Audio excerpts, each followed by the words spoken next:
حاضرین گرامی مرتبہ حضور قبلہ عالم کے ارشادات عالیہ سے پہلے اعلان سماعت فرمائیں کہ 24 تاریخ کو روشٹل میں جامعہ ہارونیہ اسلامک سینٹر میں عرس مبارک مشائخ آستانہ عالیہ بگھار شریف، اور پھر 27 مارچ جو اتوار ہے حضور شیخ العالم حضرت علامہ پیر محمد علاء الدین صدیقی رحمت اللہ تعالی علیہ کا عرس مقدس جامع مسجد گھنگھولیا برمنگھم میں ہوگا، جس کی صدارت اور جس کا زیر قیادت حضور قبلہ پیر سلطان العارفین صدیقی آپ کی زیر قیادت ہوگا۔ حضور قبلہ عالم بھی اس میں خطاب فرمائیں گے۔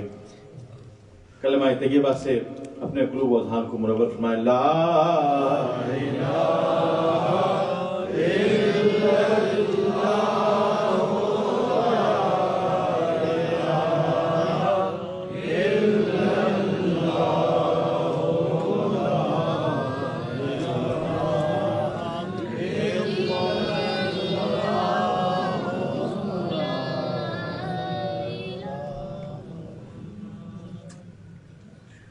الہ الا الحمدللہ رب العالمین والصلاة والسلام علی سید الانبیاء والمرسلین وعلی آلہ واصحابہ وازواجہ وذریتہ اجمعین،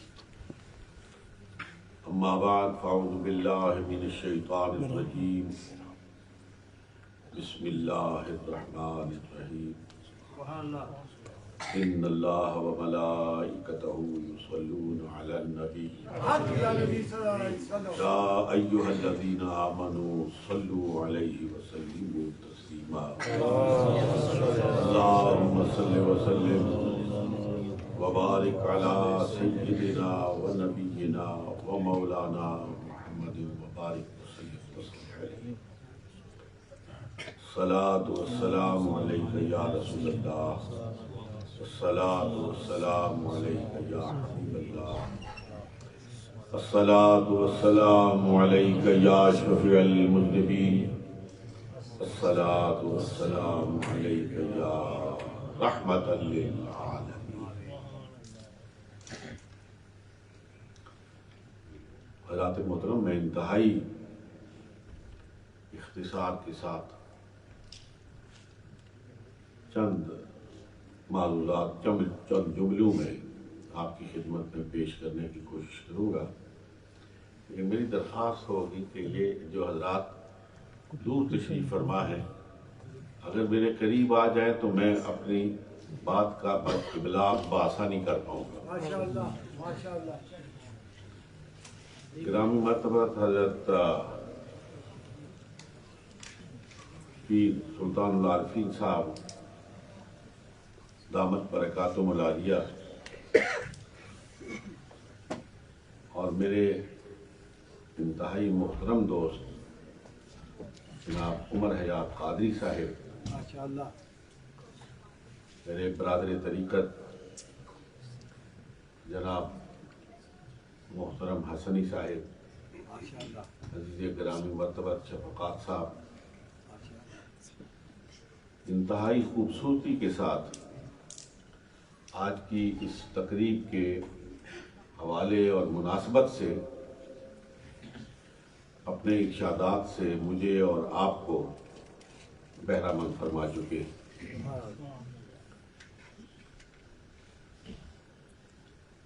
حضرات، میں صرف 2-3 باتیں تقریر کے اسلوب میں نہیں، گفتگو کے اسلوب میں آپ کی خدمت میں عرض کرنا چاہتا ہوں۔ سبحان اللہ۔ یہ تصوف، یہ صوفی، یہ طریقت جو الفاظ کثرت سے ہم استعمال کرتے ہیں، یہ تصوف ہے کیا؟ ماشاءاللہ۔ صوفی کون ہوتا ہے؟ دو اصطلاحات بہت استعمال ہوتی ہیں، شریعت اور طریقت۔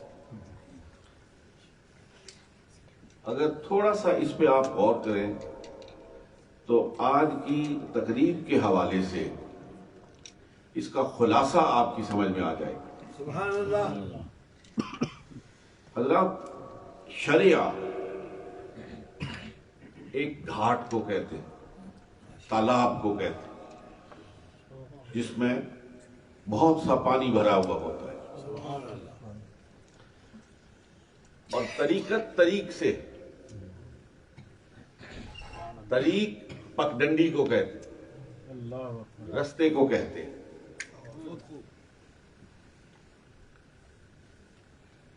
پہلی بات میرے اور آپ کے سمجھنے کی یہ ہے، اور یہ بات میں اس لیے کہہ رہا ہوں کہ طریقت کی بنیاد پر آج محبت کی بجائے نفرت بانٹی جا رہی ہے. ایک پیر کے مرید دوسرے پیر کے مرید کو جن غیظ و غضب کی نظروں سے دیکھتے ہیں، اس کی تاب لانا مشکل ہوتا ہے. اور اگر پیر صاحب کو پتہ چل جائے کہ میرا یہ مرید فلاں رات کو فلاں پیر کے جلسے میں بیٹھا ہوا تھا، تو پھر اس کا جینا محال ہو جاتا ہے.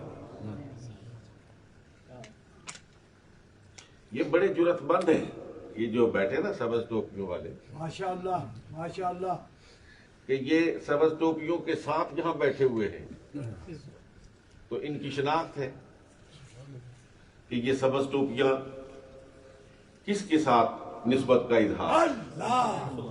ورنہ اکثر لوگ ٹوپیاں اتار کے جیب میں ڈال کے جاتے ہیں کہ کوئی پہچاننے نہ پائے کہ ہم آج رات کہاں تھے، کہاں گئے ہوئے. تو جو بات میں آپ کی خدمت میں عرض کرنے لگا ہوں، میں اس لیے یہ باتیں تقریر نہیں میں کرنا چاہتا، آپ سے عرض کر رہا ہوں کہ میں یہاں جو ماحول دیکھ رہا ہوں، جو کھینچا تانی کا ماحول دیکھ رہا ہوں، جو ایک دوسرے کو نیچا دکھانے کا ماحول دیکھ رہا ہوں، جو مسلمانوں کے اندر محبت کے بجائے نفرت کو پھیلانے کا ماحول دیکھ رہا ہوں، اس پس منظر میں یہ دو تین باتیں میں آپ کی خدمت میں عرض کرنا چاہتا ہوں. حضرات محترم، میں نے عرض کیا شریعہ آب زلال کے گھاٹ کو کہتے ہیں، پانی کو کہتے ہیں، پانی کے ایک بڑے تالاب کو کہتے ہیں. اور طریقت وہ تمام پگڈنڈیاں ہیں جن پر چل کر ہر ایک اپنی اپنی پگڈنڈی پر چلتا ہوا اس شریعہ آب زلال کے گھاٹ پر آتا ہے. گھاٹ ایک ہے، طریق مختلف ہیں، پگڈنڈیاں مختلف ہیں. کوئی نقش بندی ہے، کوئی قادری ہے، کوئی سہروردی ہے، کوئی کس مشرب سے تعلق رکھتا ہے، کوئی کس مشرب سے تعلق رکھتا ہے. لیکن یقین کرو، ادھر سے آنے والا، ادھر سے آنے والا، سامنے سے آنے والا، پیچھے سے آنے والا، سب آنے والے اسی ایک گھاٹ پہ آتے ہیں.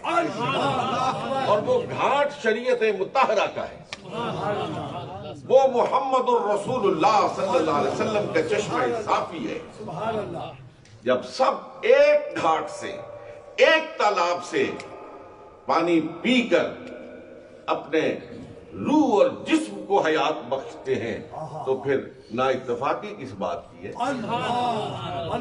پھر اختلاف کس بات کا ہے. یہ تو ایک تالاب سے پانی پینے والے ہیں. اور حضرات محترم، دوسری بات جو میں آپ کی خدمت میں عرض کرنا چاہتا تھا کہ یہ صوفی اور ملا کی کوئی جنگ نہیں ہے. ماشاءاللہ. اس کو بھی خاص معنی پہنا کر لوگوں کے اندر نفرت کے بیج بوئے جاتے ہیں. یہ صوفی اور ملا کی جنگ نہیں ہے. میرے آقا میرے مولا حبیب کبریا جناب محمد مصطفیٰ علیہ التحیۃ والثناء یہ جو مقاصد بعثت ہیں وہ کیا ہے؟ یتلو علیہم آیاتہ ویزکیہم ویعلمہم الکتاب والحکمہ. سبحان اللہ. یتلو علیہم آیاتہ وہ آیات بینات کی تلاوت کرتے تھے. اب وہ لوگ جو صرف اپنے آپ کو آیات طیبات کی تلاوت کے لیے وقف کر دیتے ہیں آج کے دور میں وہ قاری کہلائے. واہ. پہلا مقصد بعثت سبحان اللہ. اس کو سرانجام دینے والے اس ہمارے امت محمدیہ کے معاشرے کے بیدار بخت لوگ قرآن مجید فرقان حمید کے قاری ہیں. وہ محسنین امت ہیں کہ وہ قرآن کے ایک ایک لفظ کو اس کے صحیح مخرج کے ساتھ ادا کر کے ایک نسل سے دوسری نسل تک قرآن کو منتقل کرتے. اللہ اکبر. سبحان اللہ. اور تلاوت کے بعد دوسرا مرحلہ آتا ہے وَيُزَكِّيهِمْ کہ میرے آقا و مولا علیہ الصلاۃ والسلام کا مقصد بعثت یہ تھا کہ وہ لوگوں کے قلوب و اذہان کو صاف کرے. اللہ اکبر. یہ تشکیل انسانیت کا مرحلہ ہے. واہ واہ واہ واہ. یہ انسان کو انسان بنانے کا مرحلہ ہے. سبحان اللہ. انسان کو بندہ خدا بنانے کا مرحلہ ہے. سبحان اللہ. سرکار نے قرآن پڑھانے کا بھی حق ادا کیا بے شک بے شک. اور انسان کو انسان بنانے کا بھی حق ادا کیا. اللہ اکبر. اللہ اکبر. ذرا تھوڑا سا پس منظر میں جا کے آپ دیکھیں تو حضور علیہ الصلوۃ والسلام سے پہلے بعثت مبارکہ کا جو دور ہے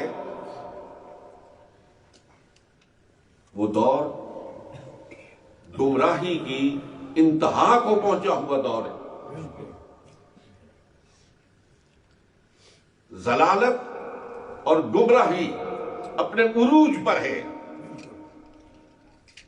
یہ شراب، یہ ڈاکہ زنی، یہ تمام وہ عیوب جو انسان کو دیمک کی طرح چاٹتے ہیں وہ سارے معاشرے میں موجود تھے. اس معاشرے میں اللہ کے رسول صلی اللہ علیہ وآلہ وسلم نے تزکیہ نفوس کا فریضہ سر انجام اس انداز سے دیا کہ گناہ کرنے والے اگر کسی سے گناہ ہو گیا تو وہ خود بارگاہ مصطفیٰ میں حاضر ہو کر اس بات کا مطالبہ کر رہا ہے کہ یا رسول اللہ مجھے سزا دیں، میں اپنے خدا کے پاس جانے سے پہلے اپنے آپ کو پاک اور صاف کر دوں. سبحان اللہ. سبحان اللہ. سبحان اللہ. اللہ حاضرین محترم، میرے آقا میرے مولا جناب محمد الرسول اللہ صلی اللہ علیہ وسلم نے اس انداز سے قلوب و اذہان کو صاف کیا کہ یقین کیجئے میں لمبی بات نہیں کرتا ہوں، وہ قدسی صفت معاشرہ جو محمد الرسول اللہ صلی اللہ علیہ وسلم نے ترتیب دیا اس کی شان یہ ہے کہ رب نے آسمان سے پکار کے کہا رضی اللہ عنہم ورضوا عنہ. یہ وہ لوگ ہیں کہ جن سے میں راضی ہو گیا ہوں یہ مجھ سے راضی ہو گئے. نعرہ تکبیر، نعرہ رسالت، شان اولیاء، فیضان بغار شریف، حسن علیہ ناریہ شریف، حضور ڈاکٹر صاحب زندہ باد. انتہائی قابل احترام سامعین محترم، یہ تزکیہ نفس کا فریضہ سر انجام دینے کے لیے مسلم معاشرے میں جو طبقہ میدان عمل میں آیا اس کو صوفی کہا جاتا ہے، اس کو متقی کہا جاتا ہے، سبحان اللہ، جو ان کا سربراہ ہوتا ہے وہ شیخ کہلاتا ہے۔ ماشاء اللہ۔ حضرات محترم، اس کو میں ایک دوسری بات سے واضح کرنا چاہتا ہوں، اپنی بات کا ابلاغ چاہتا ہوں۔ سبحان اللہ۔ حدیث طیبہ میں آتا ہے،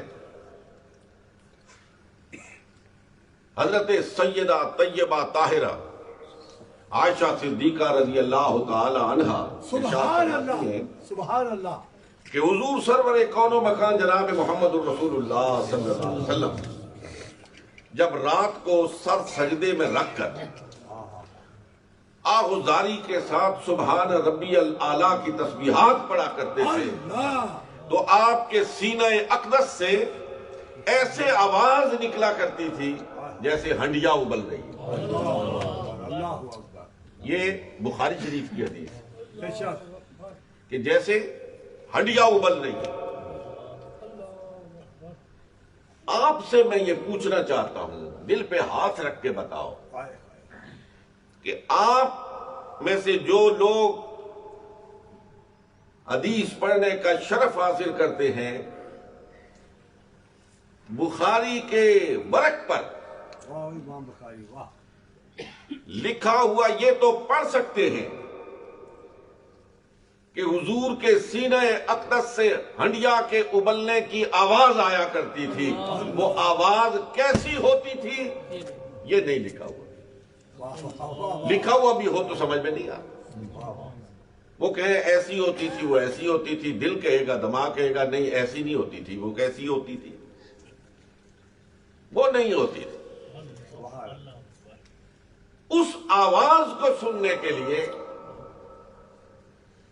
پھر اس تزکیہ کرنے والے صوفی کے دروازے پر جانا پڑتا ہے، اور رات کے پچھلے پہ اس کے حجرے میں جا کر اپنے کانوں سے سننا پڑتا ہے کہ یہ ہے وہ آواز جو محمد الرسول اللہ صلی اللہ علیہ وسلم کے سینہ اقدس سے نکلا۔ سبحان اللہ، حضور سرور کون و مکان جناب محمد الرسول اللہ صلی اللہ علیہ وسلم کے بارے میں روایت میں آتا ہے کہ آپ جب زمین پر چلا کرتے تھے تو آپ کے قدموں کی کھسک کی آواز سنائی دیا کرتی، سبحان اللہ، کھسک۔ وہ آواز کیسی ہوتی تھی؟ وہ کسی صوفی کے پیچھے پیچھے چل کر سننی پڑتی ہے سبحان اللہ، کہ وہ آواز ایسی ہوا کرتی تھی۔ بے شک، بے شک، وہ تمام اعمال جو محمد الرسول اللہ صلی اللہ علیہ وسلم سے منقول ہیں، ان کا عملی مشاہدہ کرنے کے لیے اس صوفی، اس تزکیہ کرنے والے، وہ طبقہ جو اس مقام اور مرتبے پر فائز ہے کہ جو کچھ محمد الرسول اللہ صلی اللہ علیہ وسلم نے کیا ہے ہم نے وہ کر کے دکھانا ہے، اس طبقے کو صوفی کہا جاتا ہے۔ وہ لوگ ہیں جو مزکی ہیں، وہ لوگ ہیں جو صوفی کہلاتے ہیں۔ حضرات محترم، یہ جو حدیث پڑھاتے ہیں یہ بھی ہمارے لیے سر کا تاج ہے، سبحان اللہ، اس لیے کہ یہ حضور کے قول کو آنے والی نسل تک منتقل کرتے ہیں،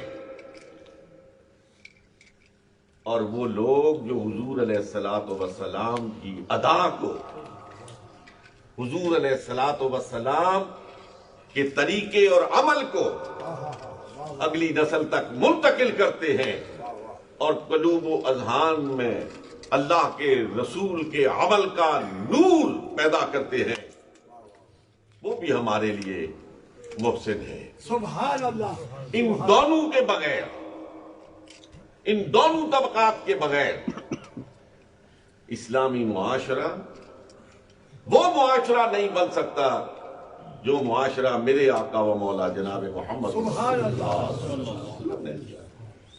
کہا یہ جاتا ہے کہ حضور کے زمانے میں اور صحابہ کے زمانے میں تو پیر نہیں ہوتے تھے، اب تم لوگوں نے یہ پیری مریدی کہاں سے نکالی ہے؟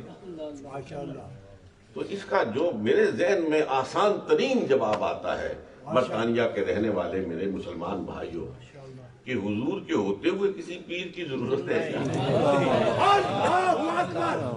اور ابو بکر و عمر عثمان و علی کے ہوتے ہوئے کسی پیر کی ضرورت ہے؟ اللہ اکبر نہ حضور کے زمانے میں ضرورت تھی، نہ صحابہ کرام کے دور میں ضرورت تھی۔ جب ضرورت پڑی تو پھر پیر آ گئے، پھر شیوخ آ گئے، پھر اس منصب جلیل پر آ کے بیٹھ گئے، اس لیے کہ یہ بھی مقصد نبوت میں سے ایک مقصد تھا، اور اس مقصد کے حصول کے لیے بھی ایک طبقہ چاہیے تھا۔ جس طرح تلاوت کرنے کے لیے طبقہ چاہیے، جس طرح حدیث پڑھانے کے لیے طبقہ چاہیے، جس طرح تفسیر کے رموز اور اسرار کو قوم پر منکشف کرنے کے لیے طبقہ چاہیے، اسی طرح حضور علیہ الصلوۃ والسلام کی باطنی کیفیت کو لوگوں پر منکشف کرنے کے لیے وہ بھی ایک طبقہ چاہیے۔ اللہ اکبر ماشاءاللہ اکبر اللہ اکبر ماشاءاللہ سبحان اللہ۔ لوگ کہتے ہیں تو پیروں کے ساتھ اتنی محبت کیوں؟ بس ٹھیک ہے، قاریوں کے ساتھ علماء، ہم تو قاریوں کی بھی محبت کرتے ہیں، ماشاءاللہ بالکل علماء سے بھی محبت کرتے ہیں۔ بالکل ماشاءاللہ۔ دیکھیے یہ جو بخاری شریف ہے، سبحان اللہ مسلم شریف ہے، سیاہ ستہ ہے، سبحان اللہ۔ اس کو آپ چومتے ہیں یا نہیں؟ چومتے ہیں گدے کی وجہ سے نہیں یا اس کے اندر جو روشنائی ہے وہ بہت قیمتی ہے اس کو چومتے ہیں، یا اندر جو ورق ہے وہ بہت ہی نقرئی ہے اس کو چومتے ہیں؟ کیوں چومتے ہیں؟ اس لیے چومتے ہیں کہ اس کے اندر کالے مصطفیٰ ہے، اللہ اکبر سبحان اس کے اللہ۔ اندر کالے مصطفیٰ ہے۔ اور صوفی کو کیوں چومتے ہیں؟ واہ واہ کہ اس کے اندر حال مصطفیٰ ہے۔ ہم وہ لوگ ہیں جو کال کو بھی چومتے ہیں، جو حال کو بھی چومتے ہیں۔ ہم بخاری کو بھی چومتے ہیں، اور بخاری کے اندر موجود جو حال مصطفیٰ کو اپنے اندر، اپنے سینے کے اندر رکھے ہوئے ہیں، ان کو بھی چومتے ہیں۔ نعرہ تکبیر، نعرہ رسالت، امام بخاری، امام مسلم، شان مصطفیٰ۔ آج کے دور کا اور برطانیہ کے رہنے والے پڑھے لکھے میرے بھائیوں، ماشاءاللہ جو بہت بڑا ایک المیہ ہے، وہ تزکیہ نفس سے محرومی کا ہے۔ صوفیاء کی پہلے بھی ضرورت تھی، ہمیشہ ضرورت رہی ہے، لیکن میں سمجھتا ہوں کہ برطانیہ میں اس وقت جتنی صوفیاء کی ضرورت ہے شاید اس سے پہلے کبھی نہیں تھی۔ اللہ اکبر۔ یہاں برطانیہ میں ایک جماعت اسلامی سے تعلق رکھنے والے میرے دوست بہت ہی صاحب علم و فکر آدمی تھے، شاید آپ میں سے کچھ لوگ ان کو جانتے ہوں، برمنگم میں ہی تھے، ڈاکٹر خالد الوی، بڑا عرصہ رہے، وہ ہمارے کولیگ تھے انٹرنیشنل اسلامک یونیورسٹی میں۔ میں نے ان سے پوچھا، عزیز صاحب، میں نے ان سے پوچھا کہ ڈاکٹر صاحب یہ بتائیں کہ برطانیہ میں کوئی مسلم انقلاب آ سکتا ہے؟ واہ واہ اسلامی انقلاب آ سکتا ہے؟ سبحان اللہ۔ برطانیہ ایک مسلمان ملک بن جائے، ایسا ممکن ہے؟ ایک لمحہ انہوں نے توقف کیا واہ واہ اور انہوں نے کہا کہ ہاں ہو سکتا ہے۔ سبحان اللہ۔ میں نے کہا کیسے ہو سکتا ہے؟ واہ واہ تو انہوں نے کہا کہ برمنگم کی گمگولیا مسجد ہو، ہائے ہائے واہ واہ یہ ڈاکٹر خالد الوی کے الفاظ ہیں، اور ڈاکٹر خالد الوی جماعت اسلامی کے ساتھ تعلق رکھتے تھے۔ میں نے کہا برمنگم میں گمگولیا مسجد ہو، اس کا منبر ہو، اور اس کے اوپر کوئی بایزید بستامی بیٹھا ہو، پھر انقلاب آ سکتا واہ واہ واہ ہے، قلب و نظر کے زاویے بدل سکتے ہیں۔ بے شک آج ضرورت اسی بات کی ہے کہ ہم کال سے تھوڑا سا آگے بڑھ کے حال کی طرف متوجہ سبحان ہوں۔ اللہ اپنے اندر کو صاف کریں، اپنے باطن کو صاف کریں، ماشاء اللہ بغض سے صاف کریں، کینے سے صاف کریں، حسد سے صاف کریں، ماشاء اللہ اپنے دل کے اندر خوف خدا کو پیدا کریں، اپنے دل کے اندر محبت رسول کو پیدا کریں، اپنے دل کے اندر نماز سے محبت پیدا کریں۔ روزہ آ رہا ہے مسلمان بھائیوں، روزے سے محبت کریں۔ سبحان اللہ سب محبتوں سے زیادہ یہاں بار بار ایک کہا جا رہا ہے بات، اہل حق سے محبت کریں، ماشاء اللہ ماشاء اللہ صحبت صالحین۔ یہ تمہارے لیے آج کے دور میں اللہ رب العالمین کی سب سے بڑی رحمت اور نعمت ہے۔ سبحان اللہ کسی اللہ والے کے ہاتھ میں ہاتھ دے دو، کسی صاحب نسبت کے ساتھ اپنا تعلق قائم کر لو، یقین کرو وہ تمہارے ایمان پر بھی پیرا دے گا، تمہارے پورے کنبے کے ایمان پر پیرا دے گا۔ سبحان اللہ یہاں بھی صاحب میں دیکھتا رہتا ہوں کہ یہاں پیروں کی بڑی مخالفت بھی ہے ماشاء اللہ کہ کیا کیا انہوں نے یہاں برطانیہ میں۔ میں اپنا مشاہدہ بتا رہا ہوں، ماشاء اللہ اور اگر آپ کا مشاہدہ اس سے مختلف ہو تو بے شک کسی مجلس میں مجھے ٹوک دیجیے۔ ماشاء اللہ آپ ان گھرانوں کو دیکھیے جن کا کسی نہ کسی خانقاہ سے تعلق ہے، واہ واہ واہ واہ اور ان گھرانوں کو بھی دیکھ لیجئے جن کا کسی خانقاہ سے تعلق نہیں ہے۔ فرق صاف اور واضح سامنے آ جائے، اٹھنے بیٹھنے سے آپ کو پتہ چل جائے، ماشاء اللہ مصافحہ کرنے سے پتہ چل جائے، ان کی تہذیب، ان کی ثقافت، ان کی اقدار، ان کا ملنا جلنا بتائے گا کہ یہ کسی کی تربیت یافتہ ہے، یہ کسی کے ساتھ بیٹھنے اٹھنے والے۔ اگر اپنے اقدار کا تحفظ چاہتے ہو، ماشاء اللہ اگر اپنی تہذیب کا تحفظ چاہتے ہو، اپنی ثقافت کا تحفظ چاہتے ہو، اگر اپنے مستقبل کا تحفظ چاہتے ہو، تو خدا کی قسم اٹھا کے کہتا ہوں کسی نہ کسی خانقاہ سے وابستہ ہو جاؤ، اللہ اکبر سبحان اللہ کسی نہ کسی خانقاہ سے وابستہ ہو جاؤ۔ یقین کرو تمہارے گھروں کی تاریکی اجالے میں بدل جائے، سبحان اللہ خدا کا نور آ جائے گا۔ لیکن تھوڑے سے فرق کے ساتھ لباس خضر میں بہت سارے رازان پھیرتے ہیں، ماشاء اللہ سبحان اللہ تو دیکھنا پڑتا نا۔ میں یہ کہہ رہا ہوں صوفی کو، سبحان اللہ اہل خانقاہ کو، عاملین کی میں بات نہیں کرتا، عاملین کی بات نہیں کرتا ہوں۔ جو خود نماز نہ پڑھے وہ کسی کو نماز پڑھنے کے لیے کیا کہے گا؟ جس کا اپنا اخلاق درست نہ ہو وہ کسی دوسرے کے اخلاق کی درستگی کا فریضہ کیسے سر انجام دے گا؟ ناممکن العمل ہے۔ ماشاء اللہ یہ کوئی صاحب نظر کر سکتا ہے، کوئی صاحب دل کر سکتا ہے، کوئی قرآن اور حدیث کو پڑھنے والا اور اس پر عمل کرنے والا کر سکتا ہے۔ یہ تلاش کرنا آپ کا کام ہے، ماشاء اللہ یہ میرا کام ہے۔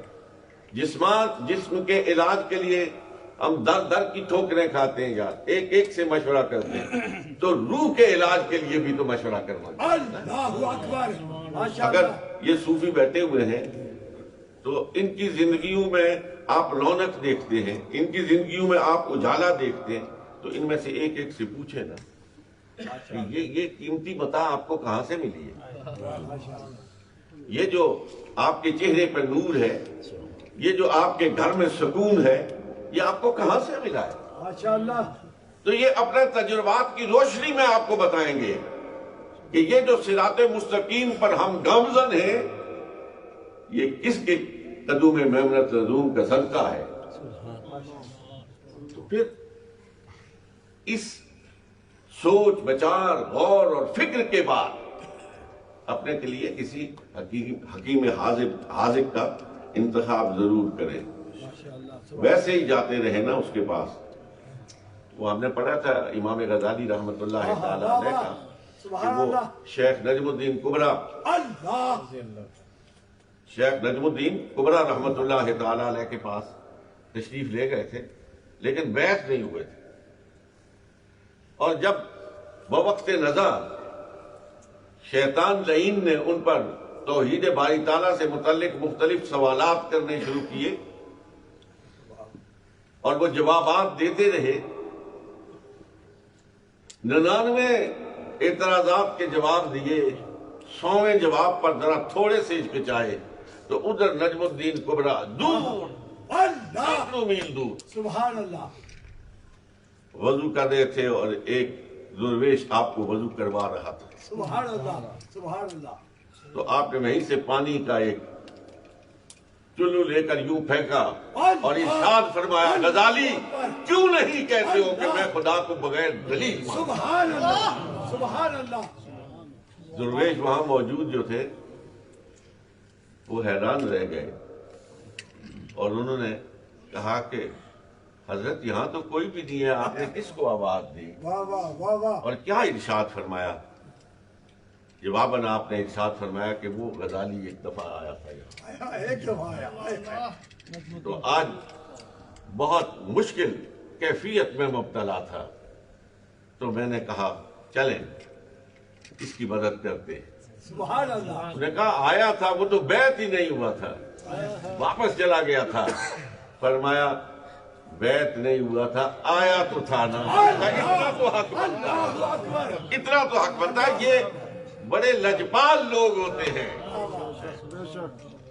نعرہ تکبیر نعرہ رسالت شان اولیاء نجم الدین کبرا زندہ آباد۔ یہ ابھی حضرت پیر صاحب رحم قبلہ نے بڑی خوبصورتی کے ساتھ ایک بات ارشاد فرمائی ہے، جس معاشرے میں آپ رہ رہے ہیں نا، اس معاشرے میں خاص طور پر اس پر توجہ کی ضرورت ہے واہ واہ کہ مرض سے نفرت کرو، مریض سے نفرت نہ کرو۔ ہائے ہائے ہائے یہ اس معاشرے میں، غیر مسلم معاشرے میں رہنے والوں کے لیے بہت بڑا درس ہے۔ جس شخصیت کو خراج محبت پیش کرنے کے لیے یہ آج مجلس سجائی گئی ہے، مجھے آپ بیان فرما رہے تھے تو ان سے متعلق ایک واقعہ یاد آیا، ماشاء اللہ سبحان اللہ وہ میں نے اپنی کتاب میں بھی نقل کیا ہے سبحان اللہ اور میں نے خود اپنے کانوں سے ان کی زبان سے سنا۔ سبحان اللہ فرمانے لگے کہ میری اس وقت صحت ٹھیک تھی، آپ گھوڑ سواری بہت کرتے تھے، تو فرمانے لگے کہ میں الصبح نماز فجر کے بعد سیر کے لیے نکلا، گھوڑے پر میں سوار تھا۔ ہمارا گاؤں 2 حصوں میں بٹا ہوا تھا تقسیم ہند سے پہلے، ماشاء اللہ بگار مسلمانہ اور بگار بنامنا۔ اللہ وہاں برہمن بڑی تعداد میں آباد تھے، بہت بڑی تعداد میں، ابھی تک ان کا مندر وہاں پہ موجود ہے۔ فرمانے لگے کہ میں نیچے جا رہا تھا تو آگے سے گوکل نامی نمبردار، جو برہمنوں کا نمبردار تھا، وہ آ رہا تھا۔ وہ صبح اشنان کرتے ہیں، نہاتے واتے ہیں، اور وہ گڈوی سی ہاتھ میں اٹھائی ہوتی ہے، تو وہ آ رہا تھا۔ اس نے مجھے دیکھا تو اس نے ہاتھ جوڑ کے کہا کہ حضرت سلام۔ ماشاء اللہ فرمانے لگے کہ میں نے ایسے دل میں خیال کیا کہ الصبح یہ ہندو بو لگا ہے، ایسے ایک انسانی فطرت ہے کہ یہ ہندو صبح سویرے سویرے میرے منہ لگا، لیکن میں نے کوئی جواب نہیں دیا، گھوڑا آگے گزر گیا، وہ بھی گزر گیا۔ صوفی کی کیوں ضرورت ہے، واہ واہ یہ ذرا دیکھیے گا، غور فرمائیے۔ سبحان اللہ فرماتے ہیں کہ میں چند قدم گھوڑا آگے گیا تو مجھے خیال آیا میرے نبی کا تو یہ اسوہ نہیں تھا، میرے نبی کا تو یہ طریقہ نہیں تھا، یہ اسلوب نہیں تھا۔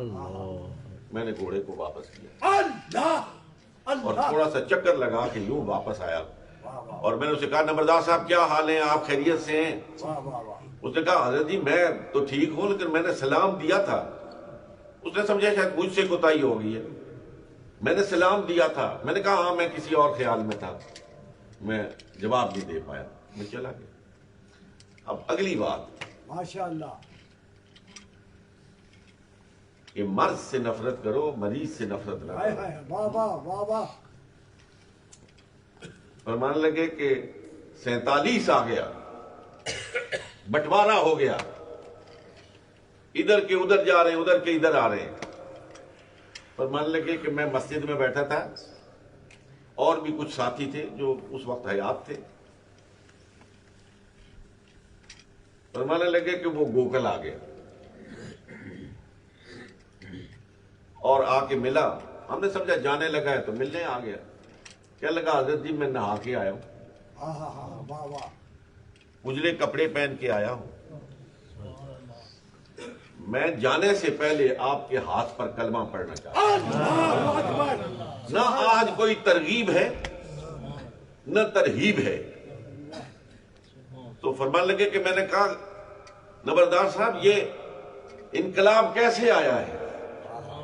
کہنے لگے نمبردار صاحب کہ حضرت انقلاب تو اسی دن آ گیا تھا جس دن آپ نے گھوڑا واپس کر کے پھر مجھ سے میری خیریت پوچھی تھی. میرے دل میں تو اسی دن حقانیت اسلام نے غلبہ پا لیا تھا اور میں مسلمان ہو گیا تھا. لیکن میں اپنی برادری اور ان تمام معاملات سے ذرا خوف زدہ تھا. میں نے اسلام کا اعلان نہیں کیا. آج جب میں اس گاؤں سے جا رہا ہوں، میں واپس جا رہا ہوں، تو میں نے یہ عزم صمیم کیا کہ آج جانے سے پہلے میں کلمہ پڑھ کے جاؤں گا.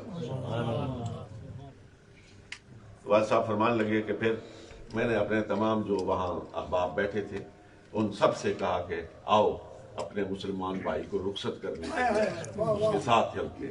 پھر ہم سب گئے اور اس کو بہت باعزت طریقے سے وہاں سے رخصت کیا. یہ وہ صوفیاء کا طریقہ ہے اسلام کو پھیلانے کا اور دعوت حق کے ابلاغ کا. لیکن یہ طریقہ، یہ اسلوب اسی وقت ہاتھ آ سکتا ہے جب آپ کا ہاتھ کسی صاحب نسبت کے ہاتھ میں. اللہ اکبر. آج یہاں جن جن مسائل سے اور جن جن مصائب سے اور دشوار تر مرحلوں سے آپ گزر رہے ہیں ان کا مجھے شدت کے ساتھ احساس ہے. بہت مشکل آپ نے یہاں روزگار پا لیا ہے، لیکن ایک بہت بڑی جنگ لڑ رہے ہیں. آپ اپنے دل سے پوچھیں، آپ گھر میں وہ جنگ لڑ رہے ہیں، آپ بازار میں وہ جنگ لڑ رہے ہیں، آپ گلی محلے میں وہ جنگ لڑ رہے ہیں. جنگ سے میری مراد یہ نہیں کہ آپ نے بھی تلواریں اٹھائی ہوئی ہیں اور دوسروں نے بھی تلواریں اٹھائی ہوئی ہیں. تہذیب کی جنگ ہے، تعلیم کی جنگ ہے، تربیت کی جنگ ہے، سوچ اور فکر کی جنگ ہے، ہر جگہ جاری ہے. اب اس جنگ میں اللہ کے فضل سے آپ نے غلبہ پانا ہے، آپ نے فتح حاصل کرنی ہے، اور اس فتح کو حاصل کرنے کے لیے کوئی رہنما چاہیے، کوئی پیشوا چاہیے، کوئی امام چاہیے، کوئی متقی چاہیے، کوئی پرہیزگار چاہیے، کوئی دیدہ اور نگاہ رکھنے والا چاہیے، ایسا جو دیکھے تو تقدیر کو بدل دے، جو دیکھے تو اندر کی دنیا کو بدل دے. مجھے ایک واقعہ یاد آ رہا ہے، میں بات کو ختم کرنے والا ہوں. نعرہ تکبیر، نعرہ رسالت، حضور خواجہ چشتی اجمیری، اولیاء کاملی زندہ آباد. حضرت مرزا مظہر جانے جانا رحمت اللہ علیہ، یہ سلسلہ عالیہ نقشبندیہ مجدیہ کے ماتھے کے جھومر ہیں، بے شک. اور ان کے مرید ہیں مرید باصفا قاضی ثناء اللہ پانی پتی. حضرت پیر صاحب تشریف فرما ہے. ایک بات خاص رکھیے گا، جو شیخ کا منظور نظر ہوتا ہے نا وہ بڑا باکمال ہوتا ہے، سبحان اللہ. وہ بننے کی کوشش کرنی چاہیے. ماشاء اللہ. میں نے ان کے حالات میں پڑھا کہ مرزا صاحب فرماتے ہیں کہ اگر روز محشر رب تعالیٰ نے مجھ سے پوچھا، ذرا غور فرمائیے گا ماشاء اللہ. کہ روز محشر اگر رب تعالیٰ نے مجھ سے پوچھا کہ بوڑھے میرے پاس آئے ہو کیا تحفہ لے کے آئے ہو، اللہ اللہ میرے پاس آئے ہو کیا تحفہ لے کے آئے سبحان ہو، اللہ تو میں قاضی ثناء اللہ کو پیش کروں. سبحان اللہ سبحان اللہ. یہ ہے اپنے مرید پر ناز. واہ واہ. تو مرزا صاحب بیمار تھے اور ایک کریے سے دوسرے کریے ان کو، ایک دیہات سے دوسرے دیہات میں ایک حکیم کے پاس انہیں لے جانا تھا. ماشاء اللہ تو اس وقت کوئی اور بندوبست تو نہیں ہوتا تھا، وہ ڈولی میں لے کے جاتے تھے. ماشاء اللہ. تو ایک ڈولی کا انتظام کیا گیا اور مرزا صاحب کو اس میں بٹھایا گیا اور آپ کے خلفاء اور متعلقین ساتھ جا رہے ہیں. سبحان اللہ. رستے میں دیکھا تو ایک ہجوم ہے، بہت سے لوگ اکٹھے ہیں اور 2-3 شیوخ وہاں پہ بیٹھے ہوئے ہیں. لوگ ان کی دستبوسی کر رہے ہیں، ان کے پاس جا رہے ہیں، آ رہے ہیں. مرزا صاحب نے اوپر سے ڈولی کا پردہ سرکایا اور پردہ سرکانے کے بعد فرمایا قاضی صاحب نیچے جا رہے تھے، فرمایا جی حضرت.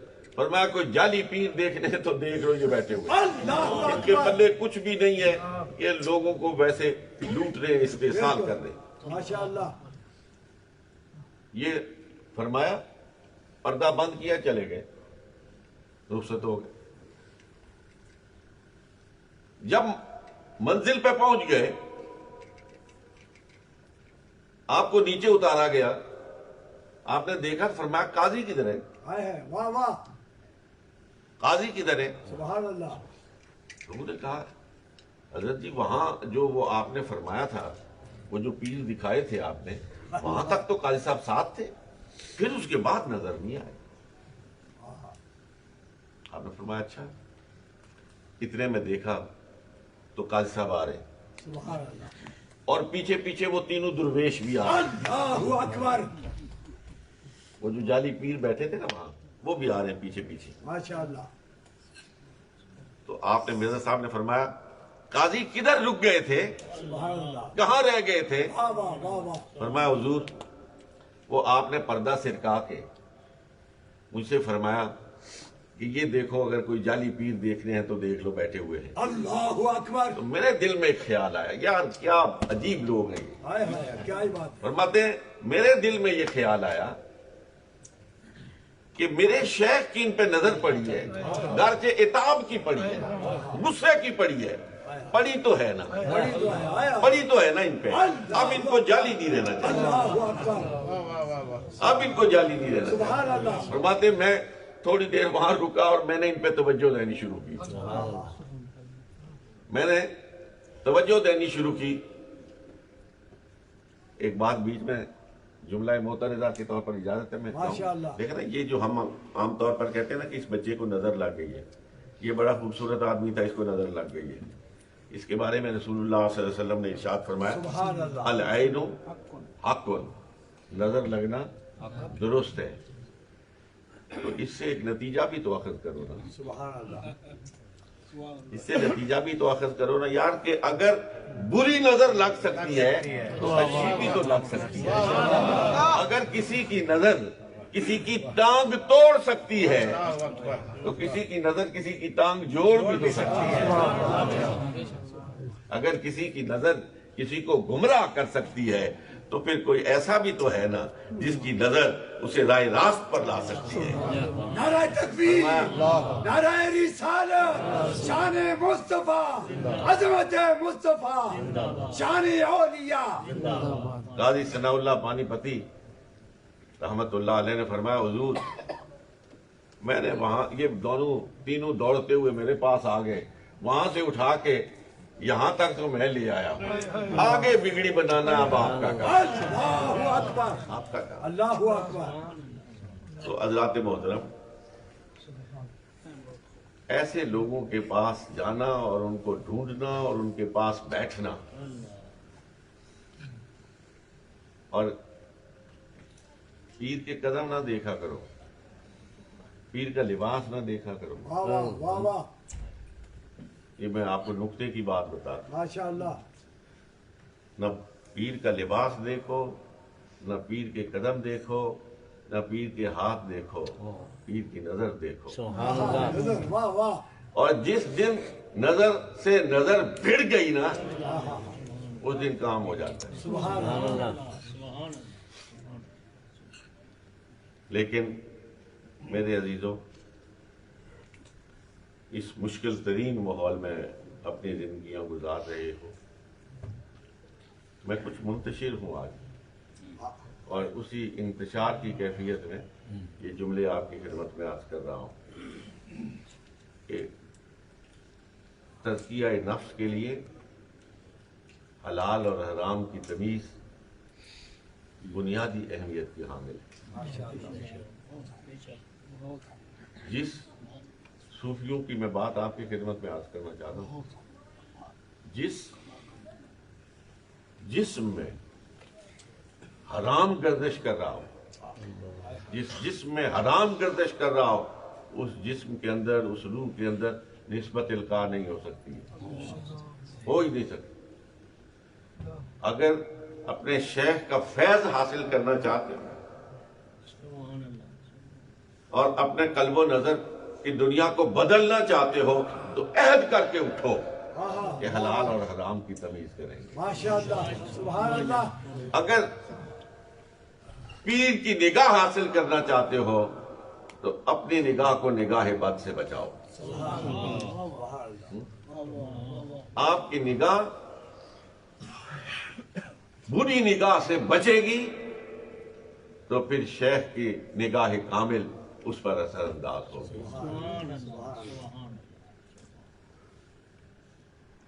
پاک چیز ڈالنے کے لیے پاک پیالہ ضروری ہے، ماشاء اللہ واہ واہ ضروری ہے پاک پیالہ، ورنہ جو چیز آپ اس میں ڈالیں گے وہ بھی ناپاک ہو جائے گی۔ ہوئے ہوئے اللہ اکبر اس لیے شیخ کی تربیت، شیخ کی نظر کامل کو حاصل کرنے کے لیے اپنے دل کے پیالے کو صاف کیجیے، دل کا پیالہ صاف کیجیے تاکہ اس میں پھر آب زلال آئے، جو آپ کی زندگی کا پھر محافظ ہوتا ہے، جو آپ کی زندگی کی نمو کا ذمہ دار ہوتا ہے۔ سبحان اللہ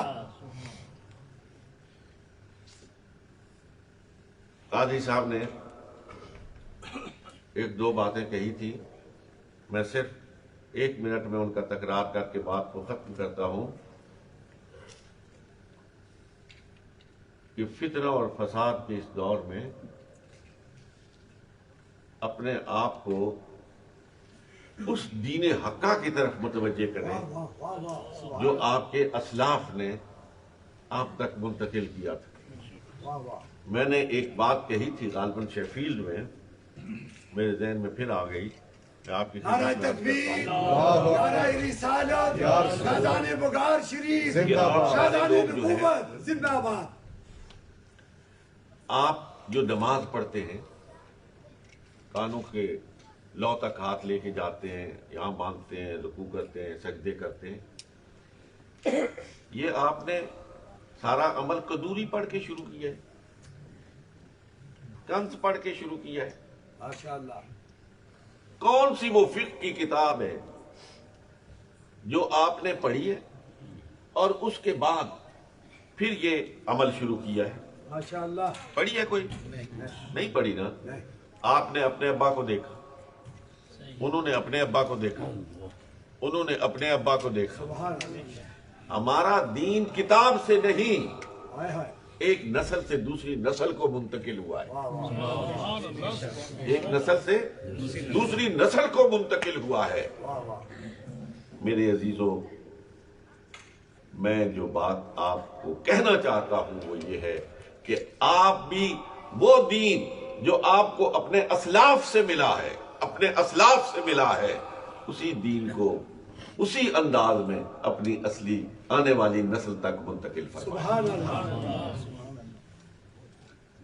یہ جو مفتیان ہیں نا اس کے سوشل میڈیا کے اور بہت بڑے بڑے اسکالرز، میں سب کی قدر کرتا ہوں، میں سب کو ذاتی طور پر جانتا ہوں، ان سے بڑی محبت ہے، بڑا تعلق ہے، لیکن میں دل دردمند کے ساتھ آپ سے کہتا ہوں کہ اگر اپنا دین بچانا چاہتے اور اپنی نسل کو بھی بچانا چاہتے ہو تو وہی دین ہے اصلی جو آپ کے ابا نے آپ کو دیا تھا، اللہ اکبر، جو آپ کے دادا نے آپ کو دیا تھا، جو آپ کو نسلن بعد نسلن ملا ہے۔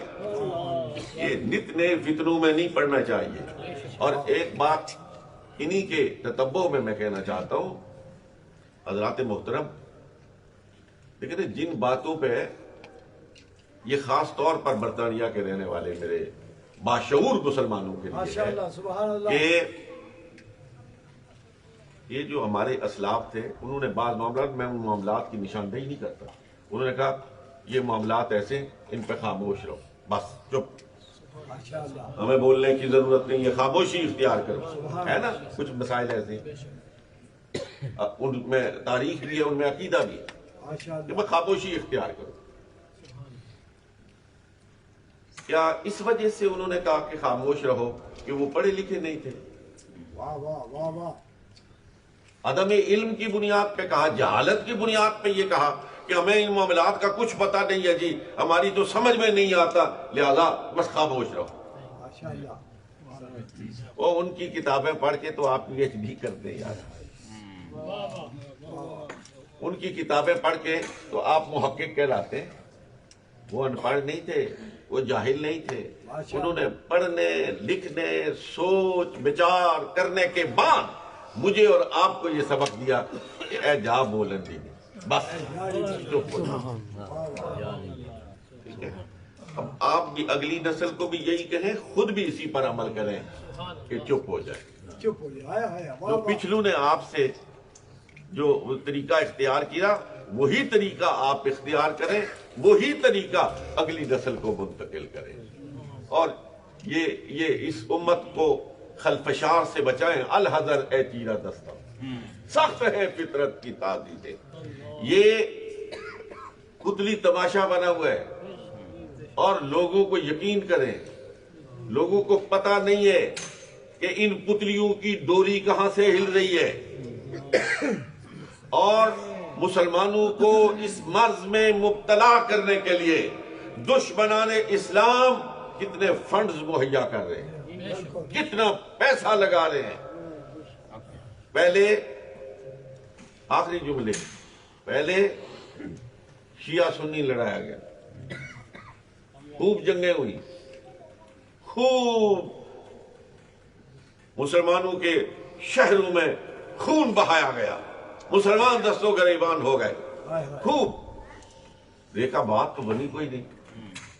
پھر دیوبندی بریلوی، پھر خوب لڑایا گیا، خوب لڑایا گیا۔ اب کیا ہوا؟ انہوں نے کہا کہ نہیں، اس سے بات نہیں بنتی، اب شیعوں کو شیعوں سے لڑا دیا گیا۔ شاید آپ کے علم میں ہو، اب تو شیعہ آپس میں لڑ رہے ہیں، بالکل، ماشاءاللہ، دیوبندیوں کو آپس میں۔ اس وقت آپ خود یہ سوشل میڈیا مجھ سے زیادہ آپ دیکھتے ہیں، اس میں آپ دیکھیں تو خود دیوبندی حیاتی اور مماتی اس وقت ایک دوسرے پر کفر کے فتوے لگا رہے ہیں، بالکل، ماشاءاللہ، اور یار الامان والحفیظ، میری تو سمجھ میں ہی نہیں آتا خدا کی قسم کی یہ کیا ہو گیا ہے کہ سنیوں کی مجالس میں حضرت سیدنا صدیق اکبر اور حضرت سیدہ طیبہ طاہرہ فاطمہ الزہرا رضی اللہ تعالیٰ عنہ کا مقابلہ کیا جا رہا ہے۔ اللہ معاف فرمائے، حضرت علی المرتضیٰ کی شان کو ناپا جا رہا ہے۔ افسوس کی بات ہے نا، لیکن ہم یہ سمجھ نہیں پا رہے کہ یہ کسی کی لگائی ہوئی آگ ہے، اور کوئی ہے جو یہ اس فتنے کو ہوا دے رہا ہے۔ ہم بغیر سوچے سمجھے، میں پنڈی کی ایک بات بتا دوں آپ کو، اس کو ایسے بات کو سمجھانے کے لیے، وہاں پہ ایک الیکشن میں دو بڑے آدمی کھڑے ہو گئے، ایک کو ہماری ایجنسی جتوانا چاہتی تھی اور ایک کو ہروانا چاہتی تھی، تو وہ جس کو جتوانا چاہتی تھی، جس کو ہروانا چاہتی تھی، وہ کہیں بیٹھ نہ جائے، ہر روز سینکڑوں کی تعداد میں پولیس والوں کو اور دوسری ایجنسی کے لوگوں کو سفید کپڑوں میں ملبوس کر کے اس کے جلسے میں بھیج دیتے تھے، اور وہ کہتے ہیں بڑی دنیا ہے میرے نام جی۔ اچھا، انہی میں سے، یہ میں آپ کو حقیقت بتاتا ہوں، انہی میں سے کچھ لوگوں کو پیسے دے کر بھیجا جاتا تھا کہ حضرت کو نذرانہ پیش کرو،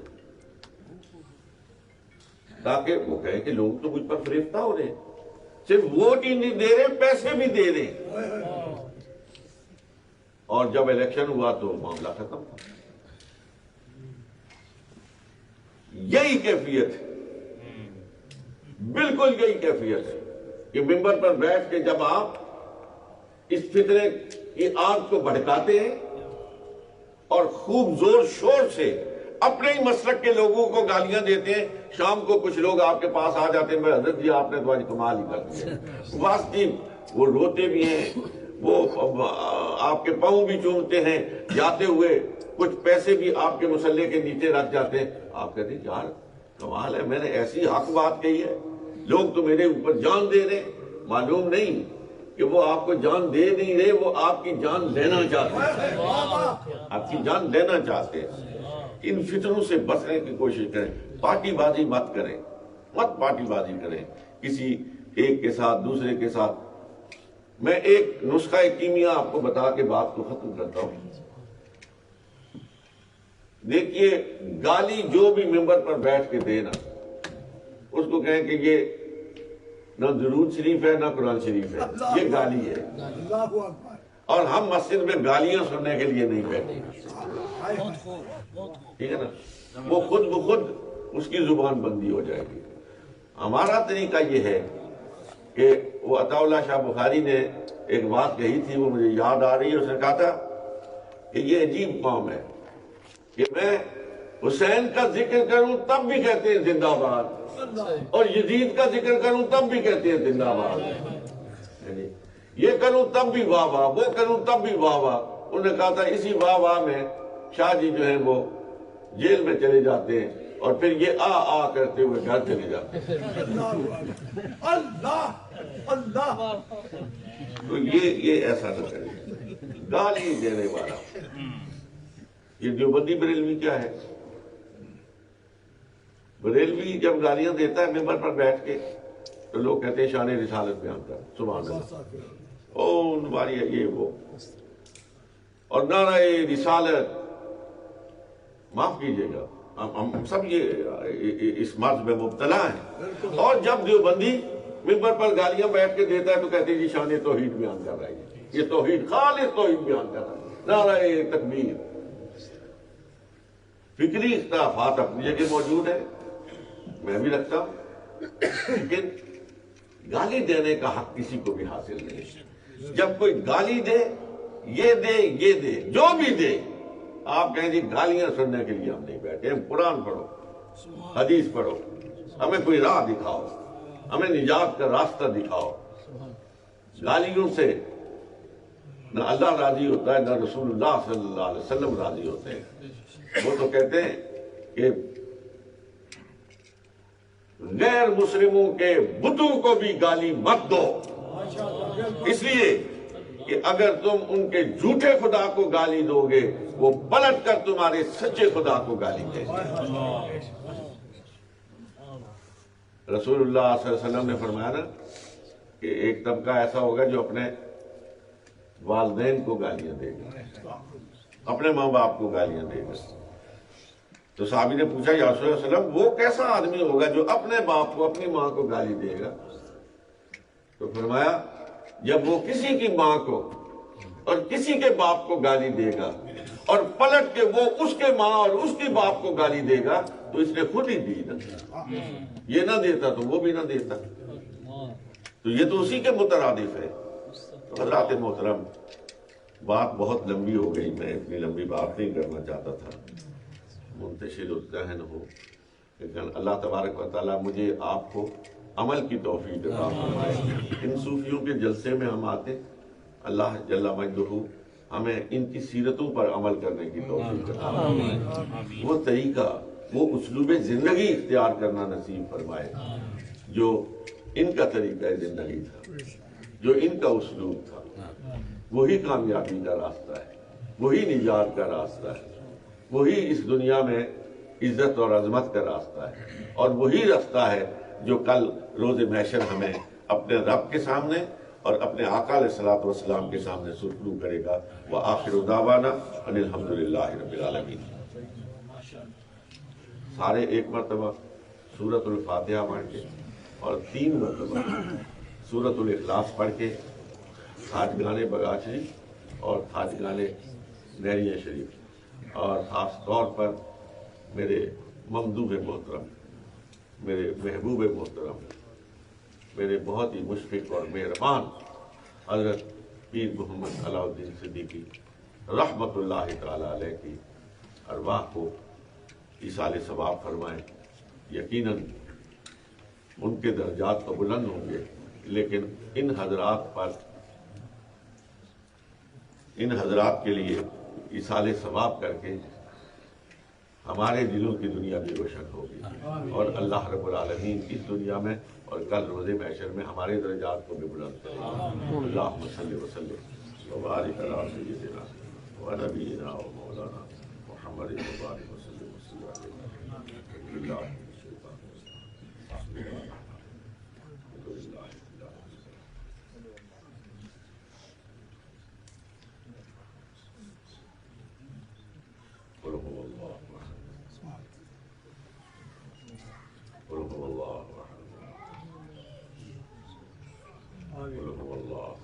آمین۔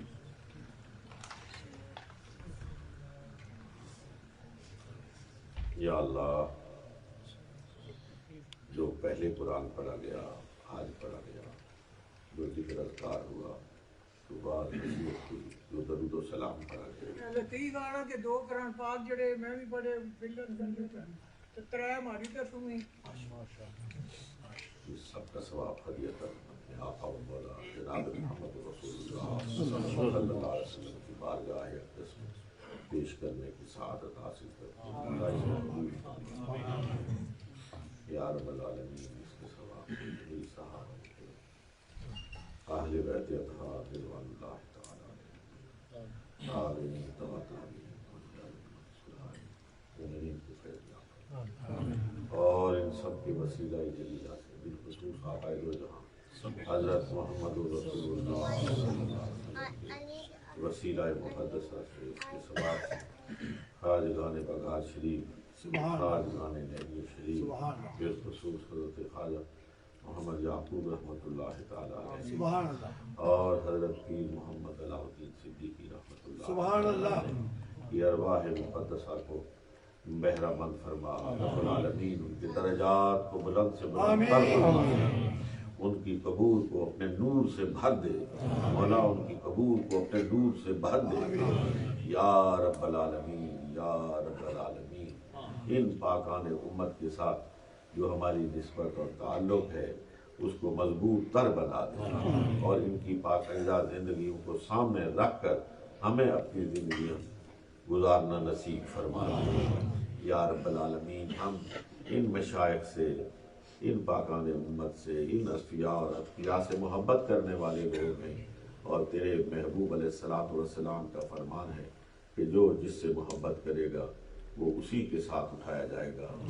مولا، تیری بارگاہ میں التجا ہے، ہم جن سے اس دنیا میں محبت کر رہے ہیں، رب العالمین روز محشر انہی کے ساتھ ہمارا حشر فرما، انہی کے ساتھ اٹھنا نصیب فرما یا رب العالمین۔ اس پاکیزہ مجلس کا صدقہ، اس کے توسل سے تیری بارگاہ میں التجا کرتا ہوں، مولا بیماروں کو شفا عطا فرما، جو مقروض ہیں انہیں قرض کی ادائیگی کی توفیق عطا فرما، مولا جن کا رزق تنگ ہے کشادگی رزق سے فرما یا رب العالمین۔ بے اطمینان اور بے سکون دلوں کو اطمینان اور سکون کی دولت سے مالا مال یا رب العالمین۔ ہم میں سے جو جس مصیبت میں مبتلا ہے، بطفیل سید الانبیاء والمرسلین، اسے اس مصیبت سے نجات عطا فرما یا رب العالمین۔ یہ ہماری نسل نو، یہ نوجوان بیٹے، میری بیٹیاں جو اس ملک میں زندگی گزار رہی ہے۔ یا رب العالمین انہیں اپنے جوانیوں کی حفاظت کی توفیق دے۔ اللہ اکبر، یا رب العالمین انہیں پاک دامنی کی دولت سے مزین فرما دے۔ یا رب العالمین انہیں دین حقہ صراط مستقیم پر گامزن رہنے کی توفیق عطا فرما۔ یا رب العالمین ان نوجوانوں کو حب رسول کی دولت سے مالا مال فرما دے۔ حب رسول کی دولت سے مالا مال فرما دے۔